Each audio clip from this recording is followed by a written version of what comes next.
کہ رزق کے سلسلے میں بدحال لوگوں کے لیے قرآن کا کون سا ایسا فارمولہ ہے جس پر عمل کیا جائے تو تنگی دور ہو جائے، معاشی بدحالی دور ہو جائے اور انسان خوشحالی کے اندر اپنی زندگی کو گزار سکے۔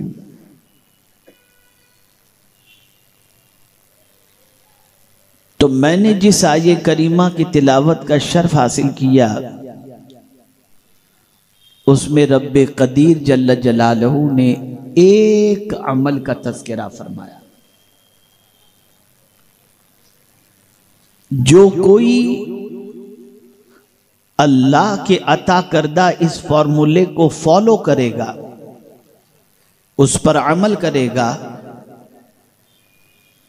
تو میرے رب کا وعدہ حق ہے اور سچ ہے، وہی نتیجہ برآمد ہوگا جو اللہ عز و جل نے اپنی کتاب کے اندر فرمایا ہے۔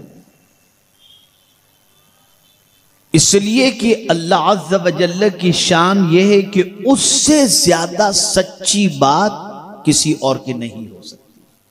وَمَنْ أَصْدَقُ مِنَ اللَّهِ قِيلًا۔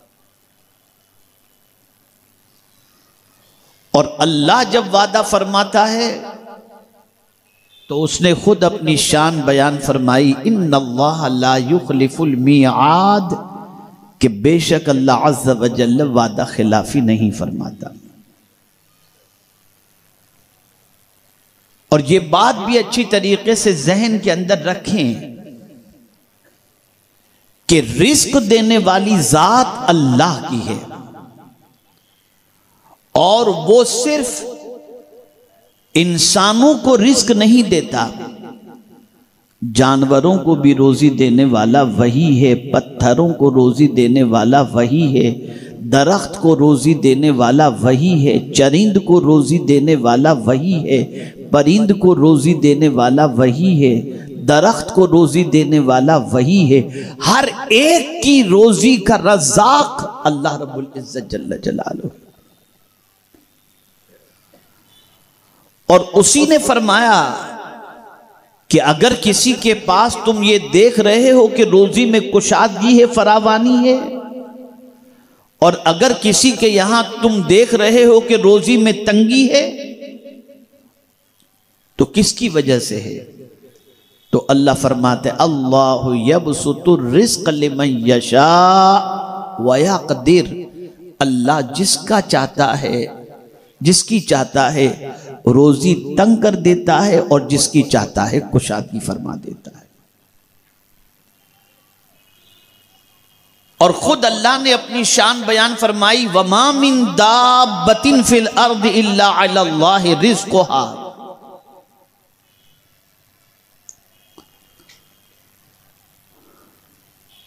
کوئی جاندار ایسا نہیں، کوئی زمین پر ایسا نہیں جس کے رزق کا ذمہ اللہ نے نہ لیا ہو۔ روزی رساں وہی ہے، رزق دینے والی ذات اللہ کی ہے۔ البتہ اس نے ضرور یہ فرمایا کہ گھر بیٹھ کر کے مفلوج ہو کر کے نہ بیٹھ جاؤ کہ اللہ نے ذمہ لیا ہے تو مجھے گھر بیٹھے مل جائے گا، نہیں، بلکہ مسجد میں رہنے والوں سے بھی فرمایا کہ نماز ادا کر کے نکل جاؤ مسجد سے، وہ بھی کون سی نماز؟ جمعہ کی نماز۔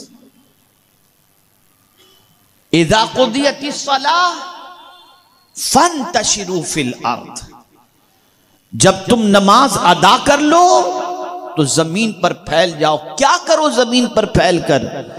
وابتغوا من فضل اللہ، اللہ کا فضل تلاش کرو، یعنی روزی تلاش کرو۔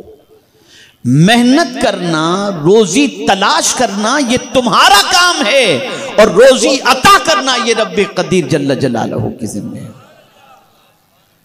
تو کوئی سوچے کہ میں بیٹھا رہوں گا، وظیفے کھینچوں گا اور تکیے کے نیچے سے 1 کروڑ نکل آئے گا، گدے کے نیچے سے 2 کروڑ نکل آئے گا، تو نہیں۔